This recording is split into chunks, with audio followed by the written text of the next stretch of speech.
Assalamu alaikum wa rahmatullahi wa barakatuh. موضوعنا اليوم les roches magmatiques.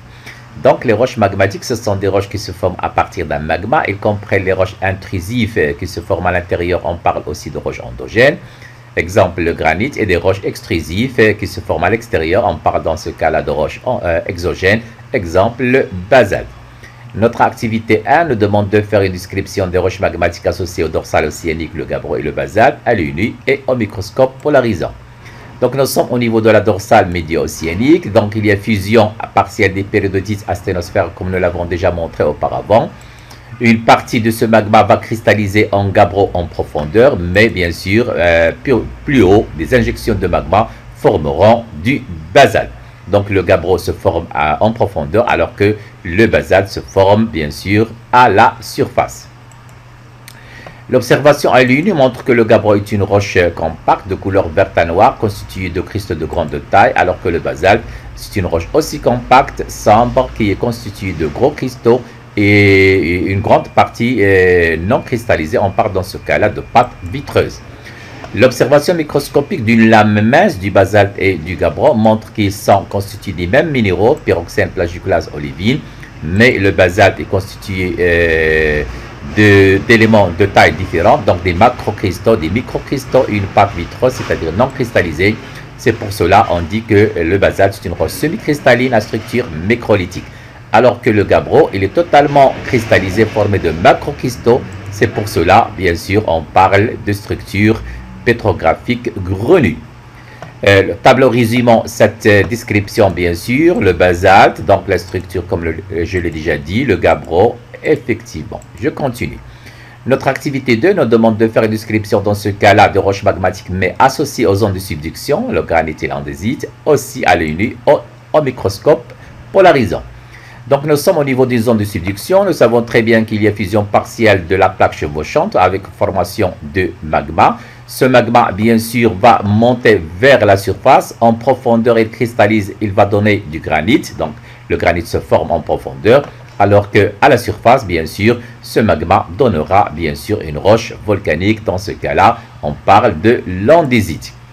L'observation à l'œil nu du granit dans l'andésite montre que le granit est une roche très dure, compacte, entièrement constituée de gros cristaux, alors que l'andésite c'est une roche aussi compacte, noire ou grise, formée de gros cristaux, de petits cristaux sous forme de bâtonnets et les microlithes, mais aussi du verre volcanique. Bien sûr, dans ce cas-là, verre volcanique, on parle de pâte vitreuse, c'est-à-dire non cristallisée. L'observation microscopique d'une lame mince du granit et celle de l'andésite montre que le granit il est formé de gros cristaux, quartz, feldspath, mica, amphibole, pyroxène, alors que l'andésite il est formé de macrocristaux, plagioclase, mica, amphibole, mais aussi de microcristaux, les microlithes, avec en plus de tout ça, bien sûr, il y a une pâte vitreuse. Tableau résumant cette description, bien sûr, de l'andésite et du granit, donc à l'œil nu, au microscope, et aussi, bien sûr, pour le cas de la structure pétrographique, pour le cas de l'andésite, il est microlithique. Pour le cas du granit, il est grenu puisqu'il est totalement cristallisé. Un cas particulier, l'obsidienne, dans ce cas-là, c'est aussi une roche magmatique à structure totalement vitreuse, c'est-à-dire il ne contient pas de cristaux. Donc roche vitreuse, noire, ne renfermant aucun cristal, à cassure tranchante et ressemblant à du verre industriel.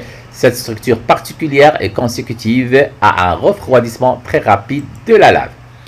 Nous l'avons déjà montré donc au niveau des dorsales et au niveau des zones de subduction. Donc nous avons à la surface formation, au niveau des dorsales formation du basalte et au niveau des zones de subduction de l'andésite. Ces deux roches, bien sûr, ils ont une structure pétrographique ou plutôt texture microlithique. Alors qu'en profondeur, au niveau des dorsales et au niveau des zones de subduction, il y a formation au niveau des dorsales du gabbro, au niveau des zones de subduction du granit. Ces deux roches, bien sûr, sont totalement cristallisées et ont une texture grenue. Activité 3, déterminer l'effet de la montée du magma granitique sur les roches adjacentes.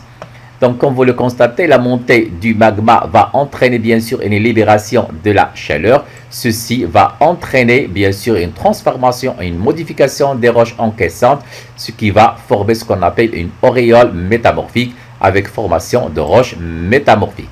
Donc, à ce niveau-là, nous avons des roches magmatiques, bien sûr, dans ce cas-là, totalement cristallisées et bien sûr, ils auront une structure pétrographique grenue.